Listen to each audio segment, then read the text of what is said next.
we have come to the point in the day where we get to hear from our growth stage finalists.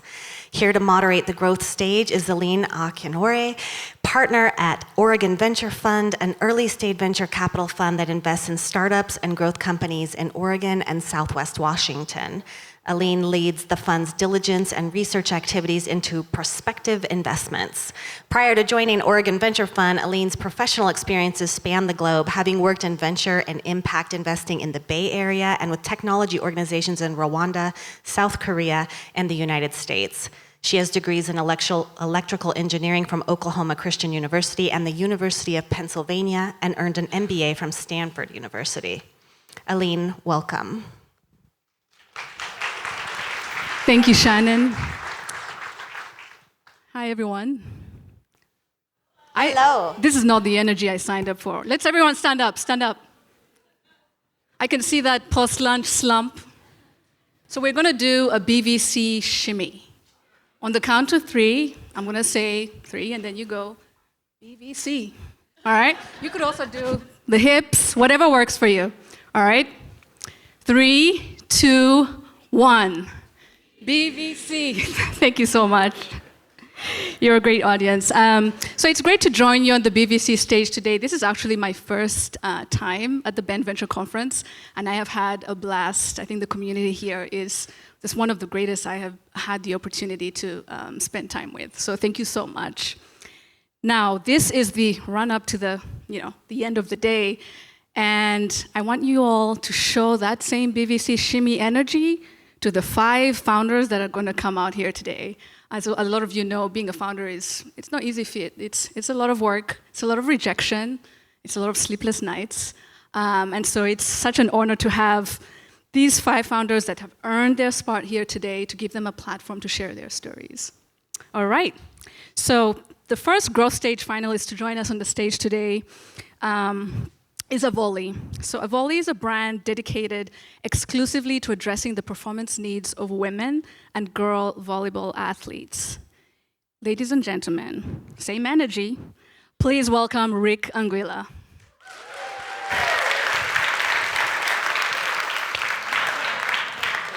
Now, you see the tag here? That means nobody gets these. These just came from the factory, so. Clicker, got it. Thanks, Aline. That was awesome. I have BBC shaked in the back, just in case you were wondering. And thank you guys all for coming. It's an awesome investment community in Bend we've discovered, and frankly expected nothing less. So I'm going to tell you a 20-minute story in about 8 minutes today. It starts May of 22 with my now business partner, Mark Olson, who's floating around somewhere. If you want to talk tech, shoes, he's a guy. Anyway, we used to work together at one of the big athletic brands and stayed in touch. And we were in a coffee shop in Portland. And Mark starts regaling me with his experience in Salt Lake that previous weekend at a 3-day volleyball tournament with his 2 daughters. And he's saying, this scale is unbelievable. One daughter was on court 10, and the other one was on court 150. Took me about 10 minutes to walk. There's athletes all over the place. What's going on here? He said, and the other thing I noticed, which was kind of incredible, being a shoe dog that he is, he says, you'll never guess what they're wearing on their shoes. And what came out of his mouth and came out of my mouth simultaneously was men's basketball shoes. And the reason I knew that is because that person in the middle with the big smile is my stepdaughter, Tatum, and she was playing club volleyball as well. So similar experiences. Tatum was a pretty good player right when she started. Little struggle on the spelling with the hardware thing, but great team. And that's how you could tell it's a legitimate teenager's Instagram post, right? Anyway, things are going great. And then the injuries kicked in. For Mark's daughters, it was concussions, hip contusions, all sorts of stuff. In Tatum's case, 2 pretty major injuries that kept her out of, forced her to miss both junior and senior year of high school, and brought her down a little bit. So that's the sad part of the story. What we noticed was this wasn't isolated. This is a photograph from the NCAA's tournament last year, and they have what's essentially a combine for about 300 of the best high school players in the country. And one of the most popular accessories for these 300 girls were those crutches that you saw there. And as we speak to the trainers, they were saying the girls don't suffer as many acute injuries as football and basketball players, but they are in the PT room all the time. They're in constant physical therapy. So we saw the possibility that we could work to make a better product. But what was the commercial opportunity? Now, I doubt very many of you would have chosen volleyball as that headline, as the #1 participation team sport for girls in the US. But it's bigger than soccer, bigger than women, bigger than basketball on the women's side. And you have a ton of money coming into the category. Right now, there's 0 pro leagues. By this time next year, there'll be 3 in the United States. And as an investment vehicle, we think youth sports has proven to be, it's like the toy business, it's pretty much recession resistant. And then this happened. Some of you may have seen this. I see a lot of people nodding their heads, and my wife says she gets goosebumps every time she sees this photograph. But this is University of Nebraska playing a game late August this year, and they had 92,033 people attend. I don't know how they saw anything because volleyball is pretty small on a football field, but they had over 92,000, which was the highest attendance ever for a women's sports event anywhere in the globe. And that's Lincoln, Nebraska, right? So we sit here and said, there's a product opportunity and there's an incredible amount of momentum in the business. What's missing? And it seemed pretty obvious to us. A brand solely dedicated to volleyball athletes, women and young girls. And we understood, too, that we had to fix the performance. We had to make a performance product, but we also had to make it look good and give them a little bit of color because 15, 16-year-old girls, they're not satisfied with just black and white. So we looked at the TAM, and that's a very conservative number, that 500 million number, partially because a lot of them are wearing men's basketball shoes, and it's hard to categorize the way the industry does. But tangentially, we think about what's the next step outside of us for volleyball years down the road. We think building a brand in authentic sports with teen and young girls gives us a lot of upside longer term. So let's think about our athlete. We spoke to a lot of them starting last summer and got a lot of tremendous feedback. And a lot of it just had to do with this very subtle, latent sort of feeling of disrespect or they're not cared for. And one thing we heard from one girl that was, really felt like an eye-opener was, she goes, I just don't feel like any of the product that's out there was made for me or made for my sport. So we set out to do that. Mark and I have run all 4 of the big athletic brands. Mark did the footwear for Lulu. But our experience was if we got the product right and brought a little bit of style to it, we'd be able to, we'd have a shot. A little second here. Sorry. So we asked, and she's buying men's basketball shoes, and really it's because there's no existing solution out there for her. So I'll walk you through what we did from the performance piece, and there was a couple, 3 really important areas. One is impact and how they land, because when you're playing volleyball, you're jumping. When you're practicing volleyball, you're jumping, right? So the girls sometimes refer to game day as their off day. And they jump 4 times more than basketball players. I just thought it was so awesome that there was somebody who had actually researched that and we were able to use it. So that'll be in every presentation we do from now on.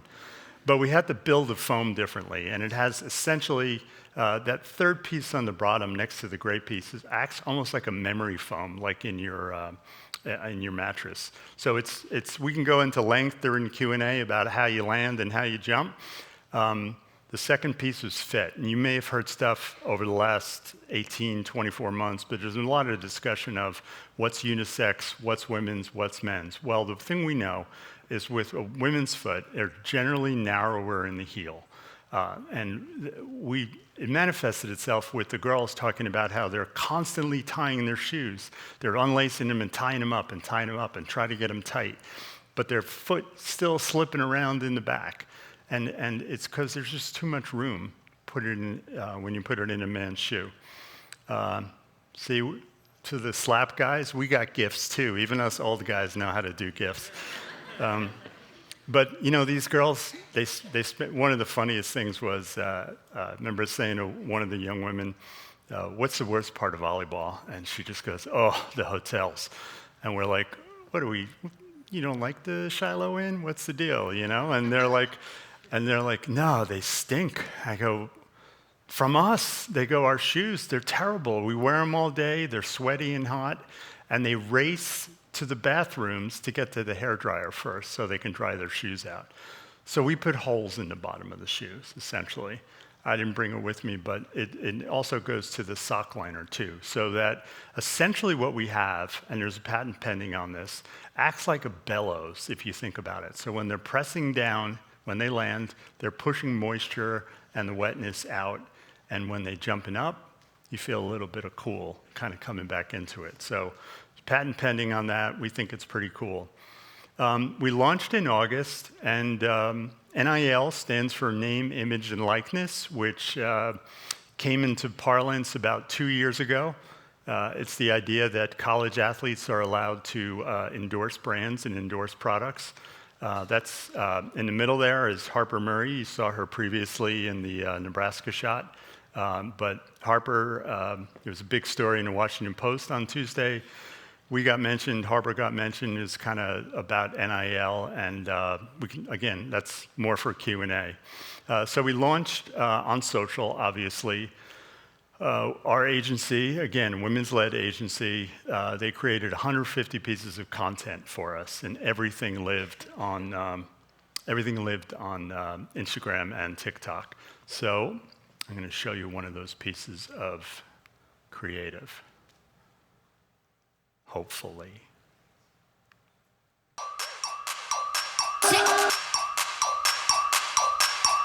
It feel good to be me. It feel good to be me. I got all that I need. Now it feel good to be me. Ooh, it feel good to be me.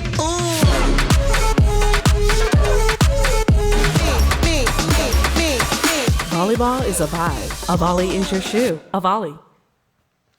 So, thanks. Without getting into the launch, we just kind of blew ourselves away. We had to turn the media off, actually, after the second week because we had run out of most of our key product, which I found out is not a great thing for financials, but great for creating brand heat. In terms of how we're going to grow, obviously it's going to be two areas: product expansion. These girls, they play club and they play high school, so they're essentially playing 10 months out of the year. A lot of the girls told us, the sort of better players, they go through 3 or 4 pairs of shoes a year. Our retail is $140. It'll be $150 for the mid, which is the yellow one that you see here. But essentially, there's a big opportunity for us, I think. It's going to be in the volume that we can do from apparel, because shorts, I just remember shorts and knee pads coming into my house every 6 weeks or so. It's just almost like a razor blade kind of thing.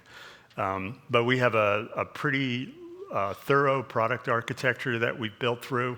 The other way we're going to grow, we've been a direct-to-consumer brand for the 3 months that we've been selling.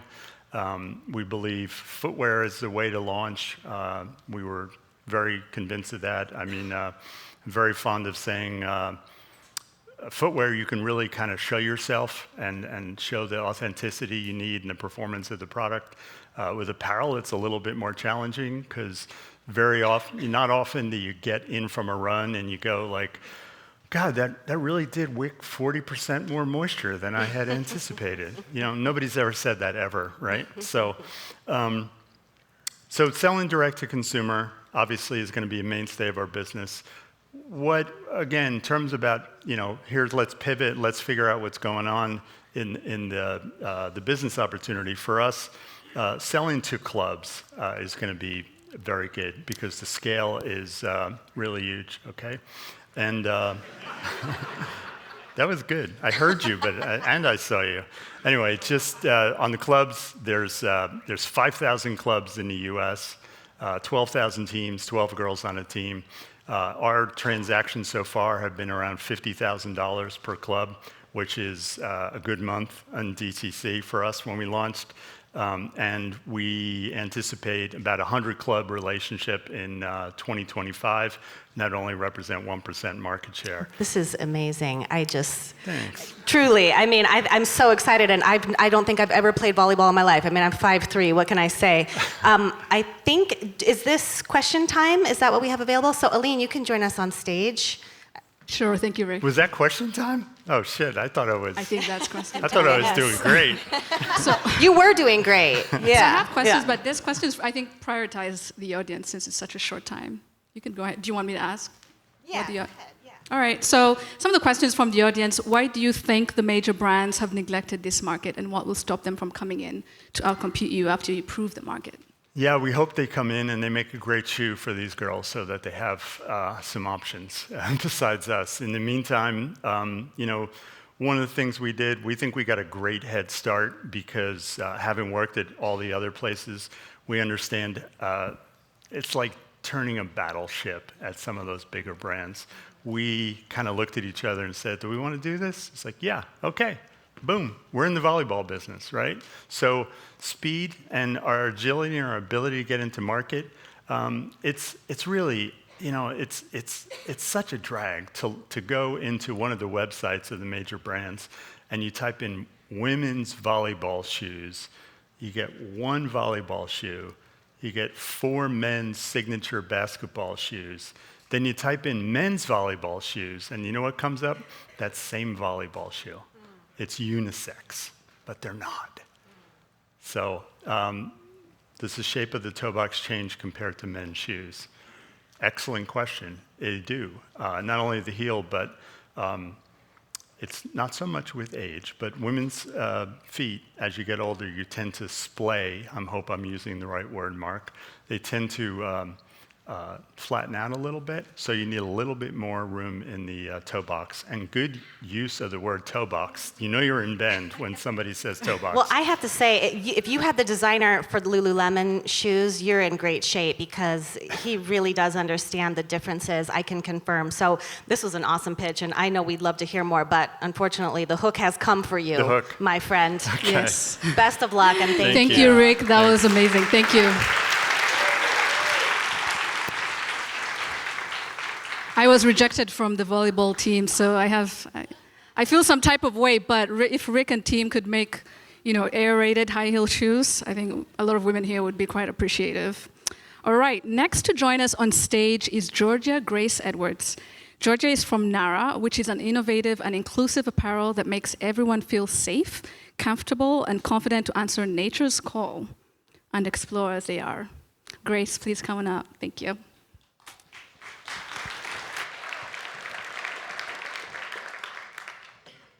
Hello, everyone. If you did not use the bathroom before this pitch, you are definitely going to have to after, but it's only 8 minutes, so stick with me. My name is Georgia Grace, my company is Gnara, and we are on a mission to help everyone answer nature's call quite literally through our patented GoFly zipper technology. The idea for Gnara and the GoFly came from my work as a glacier guide in Alaska. I was usually the only woman up on the ice 8 to 12 hours a day, and in comparison to the guys who could turn around, unzip, go whenever, wherever, I found myself having to trek across the glacier, carefully avoiding crevasses until I could find a spot with enough privacy, completely remove 3 to 4 layers in freezing temperatures, do my thing, put it all back on, and hike back to work. And as you might imagine, that process was a huge waste of time and energy to the point where I started intentionally dehydrating myself. And unfortunately, that is not an uncommon story among women in the outdoors. More than 1 out of every 2 of us have had a bathroom accident outside in the past year alone. This stems from the fact that pants were not ever designed to actually be worn by women in the first place. Here in the United States, through the 70s and 80s, women were not permitted to wear pants or shorts at colleges and universities, on the floor of the Senate. So this is an extremely young industry that hasn't seen a lot of innovation. And that means the current process is causing women to compromise their privacy, waste their time, harm their health, and risk their safety each and every time they step outside, whether for work or for play. But not anymore, thanks to the GoFly zipper technology. There is a first zipper to get your bottoms on and off, followed by a second secret zipper. It extends all the way to the back of the product so the user can control the size and location of the space they need to create. And we are covered by design and utility patents in over 30 countries worldwide and counting. The way that we initially launched this technology into the world was via our own in-house products. Last year, the Go There pants, this year, the Go There shorts. But these products didn't just solve for the bathroom problem. They solve for a variety of other issues commonly found in women's apparel. We have pockets, 5 of them. They are 48% deeper and 16% wider than the average pockets in women's apparel, if they have them at all. We also have a great fit with a 4-way stretch as well as an adjustable waist. There are 3 different ways to wear the bottoms to account for different inseams, different weather patterns, different activities. We are leaders in the outdoor industry in accessibility and inclusion, and that is reflected in our size range, as well as in a diversified supply chain with recycled textiles between the US and abroad. We are the most comprehensive solution on the market that does not require carrying additional gear. So our products featuring the GoFly zipper are just as technical and in many cases more durable than leading outdoor apparel brands, while remaining as comfortable and stylish and versatile as leading athleisure apparel brands. I'm actually wearing the pants right now. You would never know it. I'm not sure how many of you are familiar with FUDs, female urination devices. They're the only thing on the market trying to solve this problem, but they are essentially rubber representations of male genitalia that you can carry around with you on your backpack. At Gnara, we think the problem has nothing to do with our anatomy and everything to do with our clothing, so we solve for the root pain point. But if you are a P-funnel fan, they're compatible with the GoFly. And since we were first to market, there have been 3 small Kickstarter campaigns. None of them have the following: the traction, the wholesale relationships, the IP, or the licensing that we have. But what they do, no pun intended, is prove the market demand. And we are positioned to turn each and every one of these competitors into customers via licensing. In terms of traction, we just passed a year of product on the market. We've sold over 16,000 units to date, passed $1 million in revenue, and 1/3 of our customers have come back to buy again, even though at our highest point, we've only had 2 products in the market in limited colors. On the wholesale front, we have 100% retailer retention rate. We were the most successful new women's brand launch in moose jaw mountaineering history. This year, we launched in Public Lands, Title IX, and our first REI. And now we are working on licensing. Our IP has been recognized by the US Senate, and we're currently working with 3 different brands who have prototyped the GoFly zipper, and now we're negotiating licensing deals. That is why my co-founder is not here. And we're nearing 400 5-star reviews that mention the game-changing nature of that GoFly. We are going after an $11 billion TAM split between 2 markets. The first is the outdoor market, currently larger than coal, oil, and gas combined, and women's participation within it is almost 50% coming out of COVID as the fastest growing segment. We also control the majority of consumer spending within it. Our customers here, we reach D2C and wholesale. They tend to be women ages 25 to 65 who are going outside at least 2 days a week. So they're backpackers and rock climbers. They're also guides and field scientists. The larger market opportunity is licensing. You can think of GoFly as the Gore-Tex of zippers. The applications of this technology are truly endless. In the future, this technology will be the norm across bottoms, across industries and genders instead of the exception. Our goal customer here is the US military, and the 3 companies that we are nailing down right now are in workwear, lifestyle, and ski wear. What really differentiates us from a typical retail apparel brand with steady D2C and wholesale sales is that licensing revenue stream. The deal that we're in the middle of negotiating right now, we would see royalties from starting by 2025, and it's quite exponential from there, with a 96% profit margin. D2C has been our majority revenue stream to date, and that's at 74%, followed by wholesale retail at 48%, both of which are above industry average. My co-founder, Charlotte, and I bring experience in the backcountry and the boardroom. She has run multi-million-dollar ad campaigns for companies like Orvis. My background is in economic consulting and human capital management, and both of us are nominated for Forbes 30 Under 30 this year. Our team brings experience bringing startups public, particularly in the e-com and CPG industries. They have also designed award-winning products for companies in the outdoor and activewear spaces, and they have experience marketing previously taboo products to women, coming from companies like Thanks Period Underwear. Our advisors come from the C-suites of major outdoor retailers, as well as major outdoor brands, as well as the largest D2C channels like Shopify and some of our potential largest licensees like the US military. And now we are raising $500,000 to pour fuel on our licensing fire. We've raised $1.5 million to date and have over 50% women on our cap table, which is pretty unprecedented. We're really proud of that. But if you're a man, I will also take your money. We are in a race to profitability, and this raise allows us to get to our first price round next year, to nail down that first licensing partner and build a scalable licensing model off of that, to launch new products, the Go Free leggings, which will come out next year. There's a lot of licensing interest there because they allow us to create a fully layerable system from your innermost base layer to your outermost layer. And finally, keep expanding our conversions and geographic presence, both domestically and internationally. So thank you, and I hope you will help us help women everywhere go on the go. Amazing. Amazing. Beautiful pitch. Amazing. Aline, Thank you. first question goes to you. Yeah, first of all, thank you so much. You're really impressive. Going to glaciers, what are you doing at glaciers? That's my first question. But also what you've been able to build. So you mentioned a 30% of your customers are coming back. What's the primary reason they're coming back, and how are you thinking about growing that even more? I mean, 30% is impressive, but how are you thinking about growing that more? They're coming back, one, for the functionality. When women experience the GoFly, it ruins every other pair of bottoms in their closet, and you can read that in hundreds of reviews on our website. The second reason they're coming back is for the comfortable fit. Because women's apparel is so new, especially bottoms, there's been no innovation from like Jesus till now. People are pretty impressed with the features that we've built in. And we've been capitalizing on that by really emphasizing those 2 points in our social media channels. So we have hundreds at this point of videos with more than over 1 million views. And so that level of social media virality is something that's helped a lot. Yeah, thank you for that. So good. So this is a great question. I'm a guy and I want one. Would they do me any good? Yes, great question. This is technically a unisex technology, so number one, number two, the GoFly has got you. We have several guys who wear our current products. I have the full size range here if anyone wants to try them on. And that was a major reason behind a rebrand that we did earlier this year, is that a lot of the interested licensing customers also want to put this into either their menswear or into a unisex line of clothing. So there's definitely demand there as well, but we're trying to get the other 50% of the population up to par as well. Incredible. How do you plan on dealing with underwear? Do you have a product plan there? Yes, most frequently asked question among people who do not yet own our products. Among current Gnara customers, underwear ranks 12th in terms of what they want to see next. So it makes a lot more sense once you have the product and see how it works.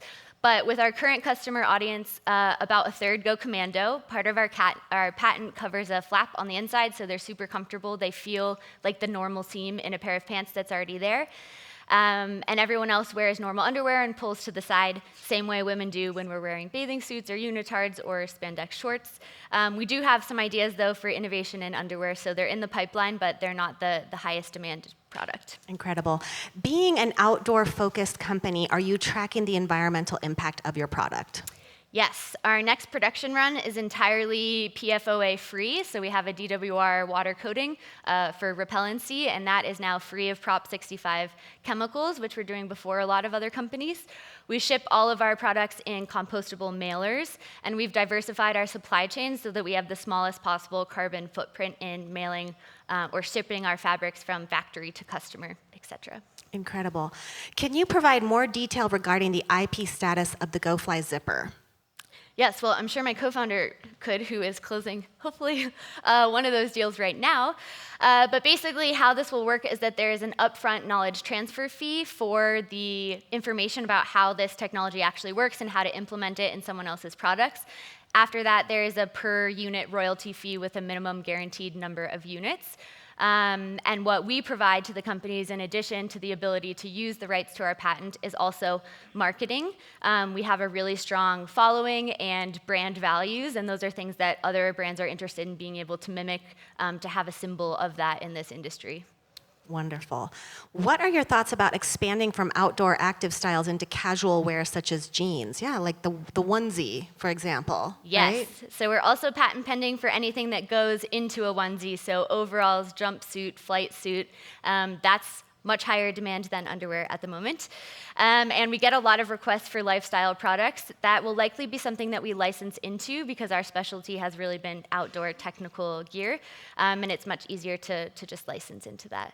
But yeah, we get requests for pajamas, jeans, sailing shorts, golf shorts, you name it, I've heard it. It's just good news upon good news. Have you considered a healthcare use case for those with limited mobility?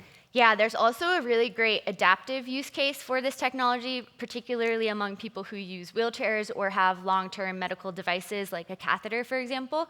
So we're also looking into that. We've been talking to a fertility clinic in the Midwest that is interested in providing this not just to their nurses and healthcare providers, but also to patients who are frequently having very invasive ultrasounds. And one of the patient pain points is the fact that they have to get undressed over and over and over again. And with our products, they could keep all of their clothing on for those. Wild. Okay, gosh, I think we could ask you questions forever, but I think that this was an incredible pitch, really impressive. Thank you so much. I just can't wait to see this continue to grow. Yes. Yes. Thank you for joining us, Georgia, Grace, and on behalf of the women in the room, thank you for your service. Yeah. All right. Audience, please help me welcome the third growth stage finalist of the day, Identical. Identical is a dental technology company that is revolutionizing tooth replacement with the first 3D printed, personalized, drill-free dental implants. Representing Identical today is Iris Wedeking. Iris, the stage is yours. Thank you. Thank you. Hello, my name is Iris Wedeking, and I am the CEO and co-founder of Identical, where we are revolutionizing tooth replacement with our drill-free, personalized dental implants. I'd like to begin by sharing a brief true story with you. Several weeks ago, I received a phone call from a VC investor who also happens to be an MD, and he was calling because he had just learned that he needs to have a tooth extracted and replaced with a dental implant. He explained to me that he is deathly afraid of the drilling procedure required with dental implants today, and he was calling to see if he could be part of our upcoming clinical trial. He actually said to me, "Iris, I will do anything to avoid the drill." Now, this may sound like an extreme example to you, but it's actually quite common. We receive many requests just like this through our website from patients all over the country who need an implant and are seeking a less invasive solution for their problem. Identical has this solution with our drill-free, personalized dental implants. Now, before I share more with you about our exciting technology, let's drill a bit deeper into how dental implants work today. To begin, all dental implants today are round titanium screws, which require drilling a round hole into your jawbone to place the implant. This highly invasive procedure involves a 13% risk of nerve damage, and as I just shared, causes significant anxiety among patients, which limits patient acceptance of this treatment. In addition, implants today require dentists to invest heavily in specialized drilling equipment, drilling instruments, and implant inventory, which really drives up the cost for dentists and limits general dentist adoption of dental implants. And finally, since implants today are a highly invasive and complex procedure, it requires specialized skills and training, like those of an oral surgeon, which really drives up the cost for patients and limits access to patients for this technology. Now, the good news is we have a better way with Identical's drill-free, personalized dental implants. Here's how our technology works. First, your dentist extracts your failed tooth. Next, The dentist scans the extracted tooth root, and they send that scan digitally to us at Identical. We then use that digital scan to design a customized implant. We have proprietary design features that are patented that we use in this design process. We then send that designed implant to a 3D printer, and we 3D print a titanium dental implant that's shaped almost identically to the original tooth root, and it has those proprietary design features incorporated into it. We then ship that implant back to the dentist, and within less than 7 days of the extraction, any dentist can easily place the identical implant right back into the hole where your old tooth once was. And it stays securely in place because of our unique implant design. Now, this is in stark contrast to implants today. While there are some exceptions, most traditional implants today require 3 to 6 months from the time of extraction to implant insertion. So we provide significant time savings for patients. We have many benefits for both patients and for dentists. To begin, we provide a personalized implant in less than 7 days, and it takes only minutes to place our implant. So we also provide significant time savings for dentists. We maintain the native bone since we're not drilling, so we reduce the risk for patients and allow for faster healing and better aesthetic outcomes for patients. We're expanding the dental implant market to all dentists, since any dentist can easily place our implants, which will increase access to patients. And finally, we require minimal tools and no implant inventory, so we provide significant cost and time savings for dentists. We have a successful first-human clinical study that we just completed with very positive results, which validates our technology works in patients. We've treated 12 patients with our implants, and we've had no device-related serious adverse events. All 12 patients have stable, healthy implants. We have 15-month follow-up data for all of these patients, and we've seen positive patient and clinician-reported outcomes from this study. We could not be more thrilled with the results of this first-in-human clinical research. And here are 3 x-rays of 3 of the patients in this study. We have a $6.4 billion US market opportunity. We arrived at this number by looking at the total number of extractions and root canals done in the US per year today, because these are the 2 key use cases for Identical. We then applied some exclusionary criteria to these numbers to arrive at our obtainable market size that you see here in orange. We multiplied those numbers by our $600 ASP to arrive at our $6.4 billion US market opportunity. Now, when we think about the market opportunity, Identical will open the door for 100,000 dentists in the US to start placing implants who are not placing implants today. 80% of general dentists in the US are not placing implants due to all the barriers to entry that I mentioned earlier. Identical will enable more general dentists to place implants because we have a simplified procedure and reduced risk for both the dentist and for the patient. From a patient perspective, 75% of extractions are not replaced with implants today. Identical will drive increased patient acceptance for implants because we have a drill-free, safer, and faster solution that's more accessible to them. Now, due to the large US dentist market, we'll be able to drive strong revenue growth for very modest penetration. As you can see, we expect to exceed $100 million in revenue by year 5 in market, with only 2.5% US dentist market penetration. Our team, our outstanding team, has deep experience bringing innovative dental and medical technologies to the market from leading companies such as Boston Scientific, Zimmer Biomet, and Dentsply Sirona. Our team has a proven track record of capital-efficient execution. We raised a $4.6 million oversubscribed seed round, and with those funds, we went from a concept to our first-in-human clinical trial in less than 2 years. We also raised a $1.5 million pre-A round and achieved many significant milestones during that year period. And we're currently raising a $2 million round, which we've already closed almost half of this round. With these funds, we'll be able to treat the first 10 patients in our US pivotal clinical study and get FDA approval for full pivotal study enrollment. In conclusion, we have a disruptive technology with strong IP. We have a large US market opportunity and clinical data with very compelling results. With all these elements, we expect to be an attractive acquisition target for both dental implant and technology companies. Dental implants have largely been the same for the past 58 years. The dental implant market is ripe for disruption, and Identical is poised to lead the way. We invite you to join us on our exciting journey ahead. Thank you. Well done. Beautiful pitch. Aline, first question. Yes, thank you, Iris. And at the risk of TMI, I just had to get an implant done about 2 months ago. So can I actually ask two questions? Because my first question is a bit pedestrian. How does it get into the bone without being drilled in? Sure. So it's shaped to fit that hole perfectly. So we use your original tooth root as a design kind of base for our designed implant.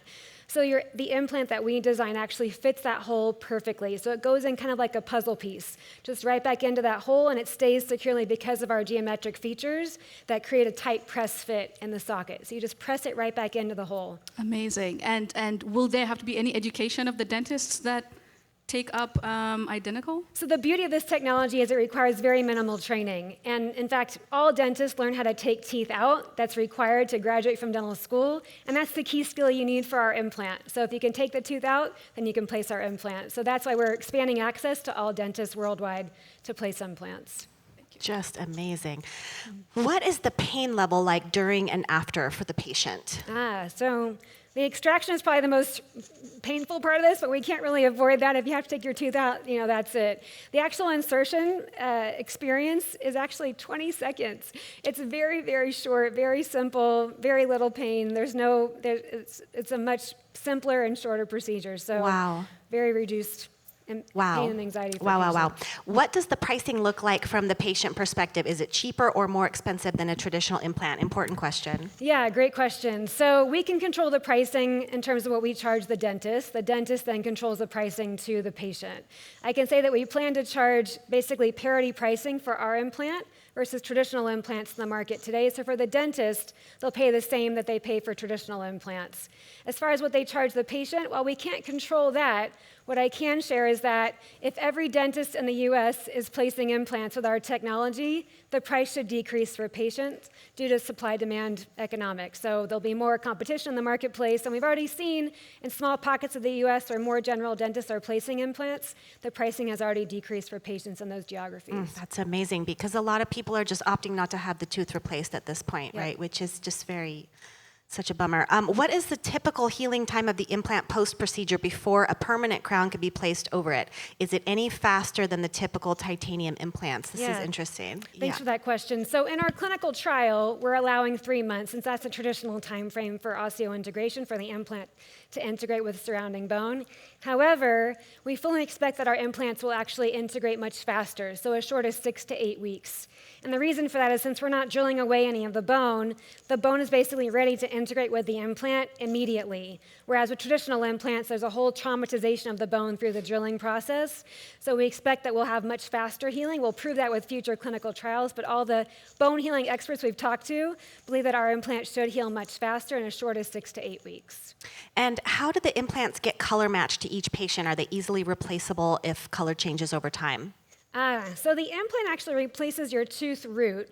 So that's basically the base. And then your crown, the white tooth part, goes on top of the implant. So the crown piece of this is done just like it is for traditional implants, either by a dental lab or by the dentist in-house, and they have color matching capabilities to make sure that the crown looks just like the rest of your teeth. So the implant supports the crown. And so you mentioned it's a titanium implant. Do you have any plans to look at like zirconia or other materials? Great question. So yes, in the future we have a whole innovation pipeline where we will look at alternative materials.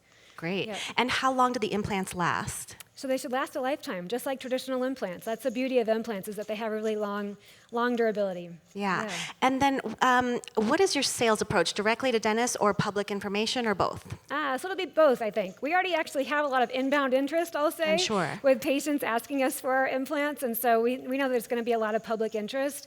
But we will sell directly to dentists as well as through other means of marketing to patients. And then let's say that someone had a tooth extracted prior to this technology technology becoming available so they don't actually have the tooth root available. Can you account for that? Currently, with our current technology, we're unable to treat those patients. In the future, we hope to be able to provide implants for those patients, but right now we need the actual tooth itself to scan and design the implant. Sure, that makes sense. And what are your barriers to market entry? Well, we have a hurdle to get through, which is the FDA, as with any medical device. So the clinical trial will be the next step before we can get to market. Fantastic. This is amazing. Thank you. And it's a beautiful pitch, so thank you. Yes, thank you so much, Iris. Well Thank done. you. Great. Thank you. All right.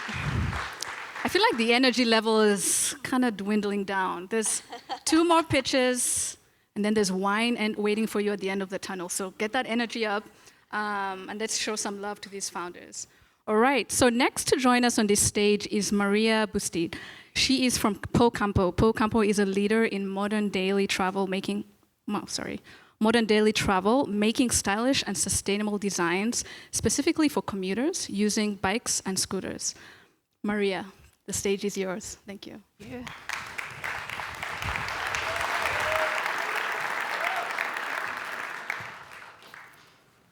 1 second.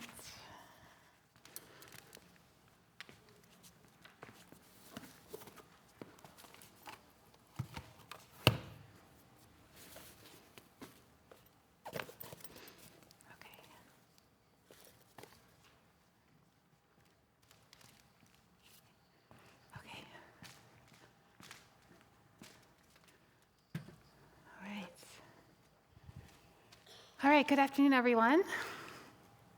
So you're probably aware that e-bikes are taking the world by storm, and maybe you know that e-bike sales already outpace EV sales, but are you aware of just how fast this transformation and how we get around is happening? In the recent McKinsey Future of Mobility report, they predict that personal car ownership is peaking this decade as millions around the world are switching to alternative transportation like micromobility, which is using your bike or scooter to take short trips because it's more sustainable, it's more practical, it's more economical, and it's a heck of a lot more fun than sitting in traffic. My company, Campo, is the leading provider of gear for modern daily travel for this once-in-a-century transition in how we get around. And we're starting with bike bags that help you carry what you need on and off your bike with style and ease. I'm Maria Bosted. I'm the founder and CEO of Campo. I started my business when I couldn't find a bag functional enough to use on my bike commutes and then stylish enough that I actually wanted to carry it with me throughout my day. With my background in industrial design, I knew I could design a better bag for me and all the people like me who are really looking for that crossover gear to help them experience the freedom and joy of micromobility every day. So riding bikes and scooters, that's the fun and easy part. It gets tricky when you have to think about how you're going to carry what you need for the day when you no longer have the trunk of your car anymore. When thinking about how you're going to organize that extra gear like helmets, locks, lights, how to feel safer while riding in or near traffic, how to keep it all dry while you're out in the elements, and lastly, how do you do you while thinking through all of this? Campo Bag solves these issues because they're designed specifically to make biking and micromobility a seamless part of your life. They're optimized for all that quirky e-bike geometry, which actually a lot of the leading bike bag brands aren't. They come in a variety of sizes and carrying options, so you always have the right tool for the job. They're equipped with the right pockets for your helmet, your water bottles, your locks, and they're built with our proprietary reflective and waterproof fabrics. We've had incredible traction since closing our friend and family round in 2021. This includes 60% year-over-year profitable omni-channel growth.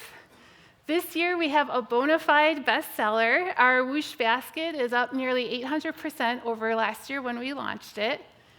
This year, REI expanded us from 5 to 50 stores, and we're seeing sales increase on the key styles of up to 160%, so awesome sell-through. Macy's selected us for their retail incubator this spring, which is a real testament to how e-mobility is going mainstream and how the industry already sees Campo as a leader in this space.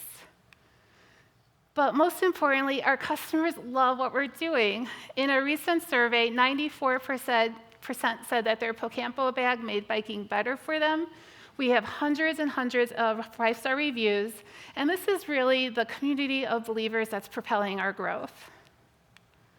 So why now? Well, first we have the explosive growth in the e-bikes. We know that our e-bike customers buy more bags more frequently. So the more e-bikes being sold is the more customers and sales for us. But it gets better because not only is there the big growth in e-bikes, but women is one of the fastest growing demographics in the e-bike ridership. Most of our customers are women, which is a real point of differentiation in our market and a competitive advantage for us. And then lastly, the Infrastructure Improvement Act allocates $1.5 billion each year to alternative transportation like protected bike lanes. We know that communities that install these networks see an increase in women and family ridership of up to 20%. So in summary, more e-bikes equals more women and family on e-bikes equals more Campo bags being sold. There's a tidal wave of women and family riders coming, and we're the brand that has been supporting and championing them from the beginning. We are so here for it. So taking a look at the market, our total addressable market for gear for modern daily travel is about $243 billion. If we narrow that down to the US market for casual bag, we're operating in a $12 billion market today. And this is the team that's totally focused on growing our market share. I talked a little bit about myself already. We have experienced people on both the front end marketing and sales side and on the back end in product and operations, as well as an awesome advisory board filling in our knowledge gaps in all the industries that we touch. One thing that all these people have in common is we're obsessed with our customer. So let's meet them. We're focusing on adults who live in bikeable communities and who would opt for micromobility when the conditions are right. Our core customer is a two-wheel enthusiast. She has lots of bikes and lots of bags. We also have two growth customers. We have our active agers. These are Gen Xers, baby boomers who have really embraced e-bikes for that fun, fitness, and community that they bring. And our sustainability strivers, which are younger families looking for practical ways to lead a more sustainable lifestyle. Taking a look at the competitive landscape, you can see that Campo is the only brand that checks all the boxes for what our customers are looking for. Okay, so obviously we've got a great hand. We are ready to push in the chips and go for it. I want to walk through our go-to-market strategy, so how we can unlock this massive growth that I'm showing here. First up is our international expansion. North America has a lot of potential, but it's currently only 3% of the e-bike market. So next up for us is expanding into Europe, which has 30% of the market and is growing the fastest. From there, we're going to build on the success of our Whoosh basket. We know that we're landing the sustainable striver segment with this basket, and we can expand with that customer by meeting her in the mass channel with some more entry price point products. I'm excited to say that Target has already shown interest in this assortment. And then from there, we have product category expansion. This is a rough roadmap of the product lineup, product roadmap, as we expand with our customer as they shift to that car-light lifestyle. So that's an overview of the projections. Now I want to talk about profitability because it's so important for us as we focus on getting to profitability next year with our great unit economics.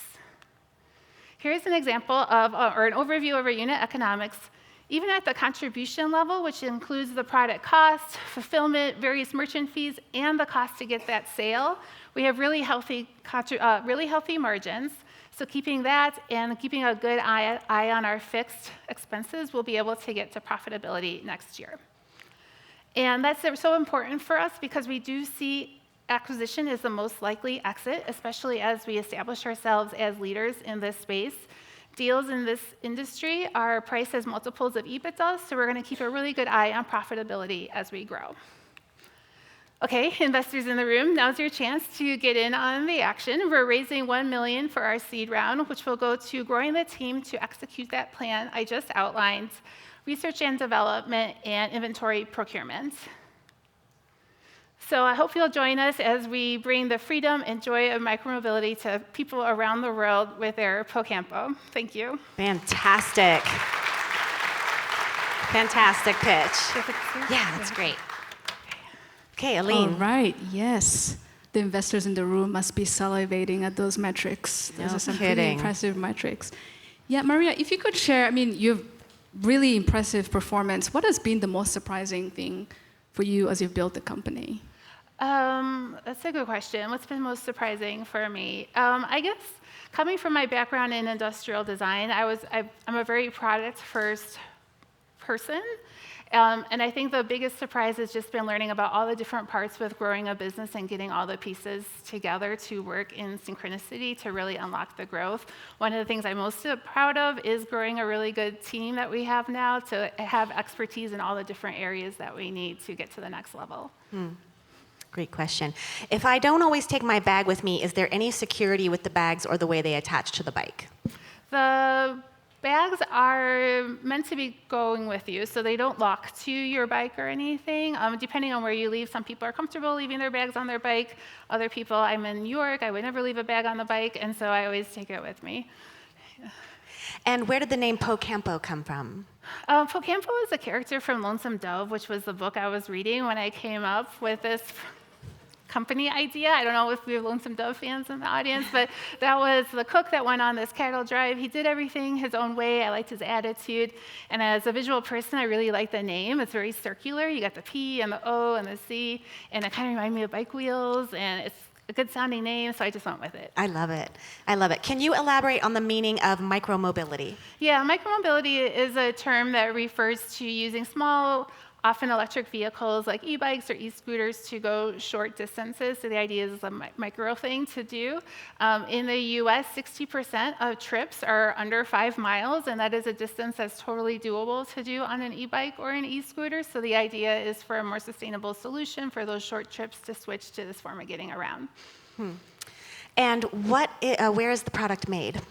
The product is made in Vietnam. This, I feel like, is one of our competitive advantages, especially for a company our size, is that we have a really awesome supply chain that my colleague Marty in the audience, Portland resident, had built up while she lived in Hong Kong for 6 years. We will call this like a boutique factory, in that when we first started working with them, they were very small. It's owned by a French guy. We've grown with them, or they've grown with us, maybe both ways, and now we're in Vietnam with them. Wonderful. So you touched on sustainability. How are you impacting both on an environmental and ethical way with your production line? Yeah, this is a good segue from the last thing I just said. So one of the things we like with the factory is that I think we might be their only American client, I'm not sure, but most of their brands are European outdoor brands. So that means that we're REACH compliant kind of by default. It's a great shortcut for us as a small brand to be able to get to those standards. One of the bags I brought today is this black one. It's made with our proprietary BVC hemp fabric, which you only get from Campo. It's a blend of organic hemp, recycled water bottles, and then all those little white dots are reflective. Amazing. Seems like she could pair up with Bannex at some point, right? Yeah. There's lots of partnership opportunities. That's right? a good point. I wasn't counted in one of those who gets the banana suit, but I think we need the banana 5 suit. banana get on the suit. Yeah, we e-bike need several and banana suits. Yes, and have some this bags. bag. How are you thinking about distribution? I saw that one of your actually fairly near-term goals is to go international. How are you thinking about distribution for that? Yeah, so this year about 70% of our business is through digital channels, both Amazon and on our own website, and then the rest is wholesale. To expand into Europe, we are consulting with someone who did the European expansion for a helmet brand to kind of do a feasibility study for us to see which countries are bad countries versus basket countries, et cetera. Based on that report, we'll kind of decide our plan to address the market in a more meaningful way. That's so cool. Yeah, that's very cool. Did you have another question, Aline? It will be very technical for this amount of time. Questions from the audience? If not, well, I will. Oh, here we go. What features besides style differentiate your bag from alternatives on the market? Okay, maybe I'll use this time to do a little product demo. So this is our Bedford backpack pannier. You saw me carry it on as a backpack. I'm not going to put it on now because I have the mic on.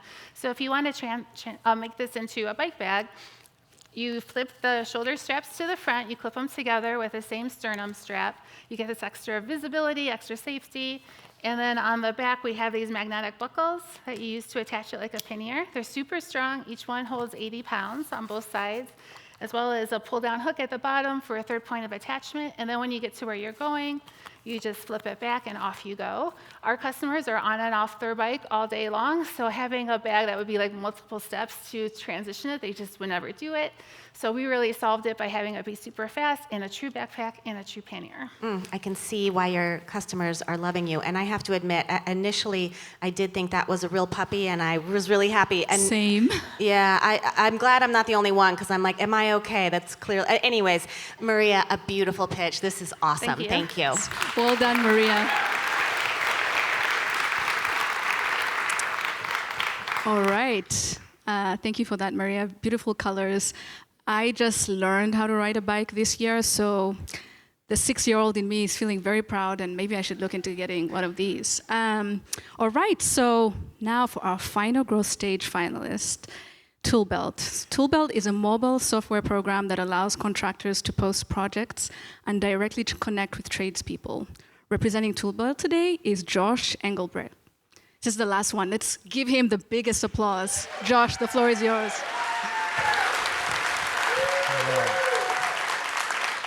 Good afternoon. My name is Josh Engelbrecht. I'm the CEO and founder of ToolBelt, the job platform for skilled labor. So the origin story of how ToolBelt got started actually goes back to how did I get into business in general. So picture this. I'm 22 years old, just finishing up business school, and I started a small painting and remodeling business with my younger brother. Basically, as it turns out, if you can show up on time and do what you say you can grow a pretty big business, right? And that's what we did. That small company turned and grew into a multi-million-dollar remodeling business across the Northwest. Oh, I forgot that. But we had a problem. So raise your hand if you've ever had a contractor show up late or push back the start date of your job. So everybody, cool. All right, so I'm gonna tell you the real reason why that happens. See, it was easy for him to get, or her, to get material, right? But it's hard to find labor. And that's why he's delaying it. He doesn't have the crew or the installers to actually start your project on time. And the reason why is because all labor is procured word of mouth, right? It's a guy who knows a guy. So you can imagine businesses don't really scale when that's how you recruit, but not anymore. We've invented and brought to market the first B2B residential job platform to recruit for skilled labor in the residential space. So whether that's, subcontractors or your long-term W-2 people, right? We help general contractors, builders, and remodelers find these people with one touch of a button. Now, if you've ever met a contractor, they don't really like to use tech that often, right? They don't even have a Facebook. So we knew that. And so we started with our core customer, which is the labor, and worked backwards and built very simple and empowering software for them to use as a free lead source to find new opportunities in their local market, whether it's for a project or for full-time employment. And so therefore, they start using this a lot, and they're pretty active, right? Monthly active user base, about 30% for people that don't use tech. It's pretty good.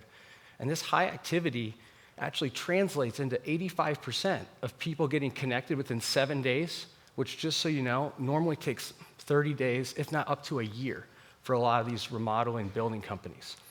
And the big market validator for us was when Indeed.com, the world's largest job platform, invests in our business because we procure labor 15 times faster than they do in this vertical. So we started here in the Pacific Northwest, and grew throughout the rest of the West for the last 3 years. So we worked with a lot of large companies, but now when you think of the top 100 remodelers and builders, many of their recruitment teams are powered by ToolBelt. So brands D.R. Horton, largest home builder in the country, Lowe's Home Services, Home Depot, Pella Windows. And how we've gone to market, and really kind of the secret sauce, is through what we call our channel partners, Sherwin-Williams, Lowe's. You're probably thinking, what the heck does Sherwin and Lowe's care about a labor platform? Well, no contractor's ever bought material until they have someone to install it. So this bottleneck is costing them hundreds of millions of dollars of lost opportunity in business because your project is delayed months, right? So through that, we've developed co-marketing channels with them, so in-store signage, but also a lot of co-marketing from a digital standpoint to build both sides of our ecosystem, employers and job seekers. So there's not many laptops on job sites, right? So we went to market mobile first. And as you can see, I told you it was simple. It's literally 6 buttons. So eventually they click around, they figure it out. But we've learned a lot about the recruiting process of our enterprise customers. And we've been able to build intuitive desktop software that complements and doesn't complicate their existing recruitment process and allows us to become the sole provider for many of them and where they find their installers. Now, you're probably thinking, how big is the residential construction market? It's pretty big. $500 billion a year is spent in that market when you combine new construction and home services, right? It's 4 times the size of the commercial market. But we focus really on the top 50 metro markets because that's where most of the building and remodeling activity actually is in the United States.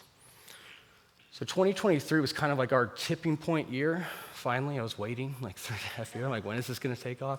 But really what we were able to do is grow from a small, like 8-region market company to now over 425 markets while maintaining that same connectivity of 85% within 7 days in any of our coverage, which now looks like a T-Mobile map, right, across the United States. We were able to do that through 4 national partnerships and also at the same time executing those to 2x our total user base in the last 9 months for what took us 3.5 years. But our proudest accomplishment is we figured out how to make money. I can tell you thank you, yeah, shout out to making money, perfect. All right, I can tell you 21 ways on how not to, okay? We'll save that for questions. But, so simply put, these remodelers and builders, they're multi-state and multi-trade, right? So they have 50 locations. So what we do is we say, hey, look, you spend on an annual budget with us, like marketing, to advertise your listings on our platform. So you see to your left over there how the listings are ranked is by whoever's paying us the most on a per market basis. So on a per market, the lowest is usually about $5,000 a month, and it can go as high as $36,000. And I just found out prior to this, we just closed our largest deal, $250,000, right? Renewal by Anderson. Yeah. So, and we have multiple 7-figure deals that we're negotiating right now with some of the top 5 largest remodelers and builders in the United States that we see the plan to roll out at the beginning of Q1 next year. So I'm a firm believer in if you want to go fast, go by yourself. But if you want to go far, you need a great team. That's really my superpower is finding people that are a lot smarter than me and convincing them, through taking them out to dinner and stuff like that, to come over to ToolBelt. And so our executive team comes from some of the most predominant companies in this space. Home Advisor, Owens Corning, right? And from a CTO standpoint, in my opinion, we have the best CTO for this problem. My co-founder in Ross Barbieri has started 3 different software staffing systems, but each in different industries, healthcare, tech, and now construction. So we have a clear path for $100 million in revenue over the next 5 years. How we're going to achieve that is driving down on national expansion and keep growing our user base, right?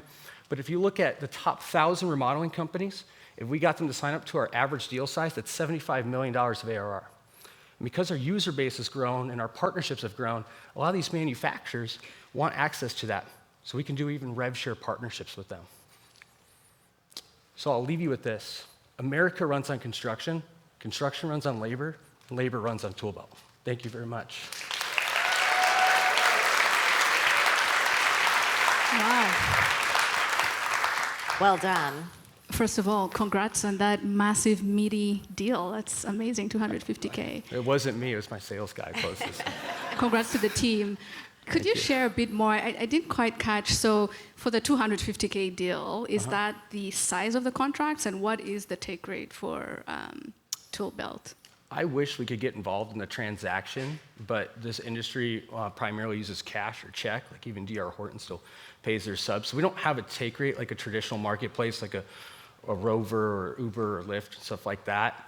So our business model just purely is like based on how many locations do you have, and then coming up with a total advertising budget that would allow them to have purchasing power across those locations. right? So we really have like an internal pricing threshold where we try to get them based on like the size and scope of the company. But we use that, what we call our market analyzer, kind of as a visualization tool for them to understand what their competitors are paying in the market, not what Josh Engelbrecht thinks they should be paying. Right? Got it. Yeah, thank you. Does your software open a stream for those looking for internships or apprenticeships in these technical fields? Excellent question. Yeah, I'm a firm believer in like, in order to be placed, you have to be found. That's kind of the biggest barrier in construction is there's no like LinkedIn for construction, right? And so we've actually partnered with a couple trade schools. So when people graduate, they create a ToolBelt profile, right? So then they can find opportunities anywhere across the United States and not just in their local market. That's so cool. What does your competitor landscape look like? How do you plan to stay nimble and ahead of them? Well, when we started, there was 12 companies, and for a variety of reasons, we're the last one standing. So either Ross and I are crazy, or we were right. So, but I think, from a competitive landscape standpoint, like Indeed, ZipRecruiter, they're horizontal job boards. We just want to be the best, like at residential construction. I think there's about one company left, but they're just in roofing. And so right now, it's just about going after expanding national and just becoming that predominant player and really doing that through our enterprise clients, because if Home Depot and Lowe's say you're the labor solution, you are. How do you vet and guarantee qualified labor using your platform? That's a great question. We get that on every call. So we have 2 user types. So you're either a licensed contractor, sub, or you're unlicensed, you're a tradesperson. And there's value add for both, right? So the majority of this industry is actually 1099 based, right? So let's just start there. But then some people do need internal labor for that. And so once you like post an ad on our platform, if someone applies, they can actually call and text right away. Rather than like if you go on Indeed and you receive 50 applications and the hiring manager's like, I'm not gonna call all these people. So our database is segmented in a way where we match people. You do roofing shingles with roofing shingle opportunities, right? So you're getting a lot more qualified people, but we do leave that for the end client to actually, vet and say, hey, you're a good fit for us or not. And so then do people like leave like a review or like a like I endorse this worker, or is there anything like that? Yeah, we do have a bilateral rating system. To be honest, it's not as used as we would like, just because the behavior is like, if you hire me, you don't think to go back into ToolBelt, like thumbs up, right? But we can see which of our users are kind of power users and have got hired by like a lot of our clients. So it works out well that way. That's great. This is a 2-sided marketplace. How are you getting the word out to the contractors? Yeah, so we have an effective co-marketing with our channel partners. So you think Sherwin-Williams has like 4,800 locations across the country. It's almost as much as Starbucks. So we get, in-person ads, right, at their counterfront, and the labor goes and picks up the paint, right? So we take that strategy, across all the verticals. And now that we're national, we're able to do a lot of like co-marketing on online standpoint that allows us to monitor from a market health standpoint. Oh, we need more roofers in Denver versus like we need more painters, Seattle. Yeah. Well, I would imagine if it's working, they're talking about it, right? What's the biggest challenge you've learned from so far? How to make money. It's a big problem, right? There's a skilled labor shortage, like in really value, but how do you quantify that value that you're solving for a client? And that took a lot of iterations, a lot of feedback, and that's probably the biggest learning that I've had so far. Well, I just think this is, like now that I've heard about it, I'm like, it's such a duh. It's like a no-brainer. Oh, yeah. This is amazing. Yeah. It's incredible. Oh, yeah. So well done and great pitch. I appreciate it. Thank best you of guys luck. so Yes, much. congrats. Congrats on figuring out how to make money. Well, ladies and gentlemen, this is the end of the growth stage competition. If we could have another round of applause for the entrepreneurs. Yeah, they put a lot of sweat and blood into this, and we just have to say thank you for making the time to come and pitch to us. Thank you all for being a gracious audience. Thank you so much, Shannon, for doing Alina, this. wonderful to be on stage running with this you. for 2 days. Alina, you're the best. And thank you You're for the having best. me. All right, everyone, thank you. Thank you.